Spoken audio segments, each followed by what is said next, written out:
is killing us. Okay, they are. Not literally. Not literally, but and it maybe in a good way, but killing us in terms of competition. Okay, people are traveling from India to all different countries all throughout the world, and they are more successful than the general population.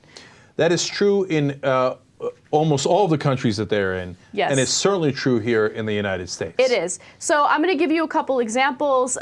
Put up the graphic. It's Indians versus general population in the United States. Just to give you an example of how much they're better in terms of education and employment. So the Indian diaspora in the U.S. is only 1%, except when it comes to graduate school population in the top universities in the United States, they make up 13% of the population. By the way, they're not even close to 1% of the population. They're less than 1%, and they have 13%. That's a giant number of the graduate students. In the United States, 67% of Indians have bachelor's degrees. Now compare that to 28% of the general population in the United States. Beating you with a whooping stick. The average household income for Indians is $90,000, whereas the average household income for the general population in the U.S. is $50,000. That is a giant, giant difference. Supposed to do, you take them out of the office and hit them with a stick a couple times. They will do. Okay. Now, look, we're giving you those numbers, one, because they're true, and it's a news story. Two, because it's not because South Asians are a better race or anything like that. When you go to India, some of the numbers are disastrous. 40% of the population lives for $1.25 a day or less, okay? And their life expectancy in Mumbai is 56 years old. It's disastrous. It's obviously not genetic. It's not a race thing. It's not any of that.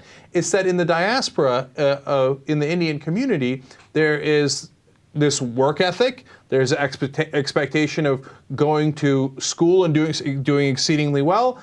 And then what they have actually above even other Asians is they're more willing to start their own businesses, right? More initiative, et cetera. It's a great combination. It's a great cultural combination that they have going, and that's why they have success. So what I'm saying is the rest of us should all learn from that, right? So if a culture does something right, that's awesome.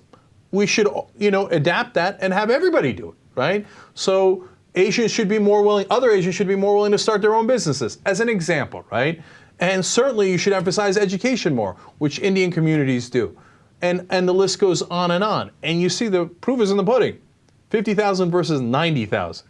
As an average, they're nearly doubling the average. That's unbelievable.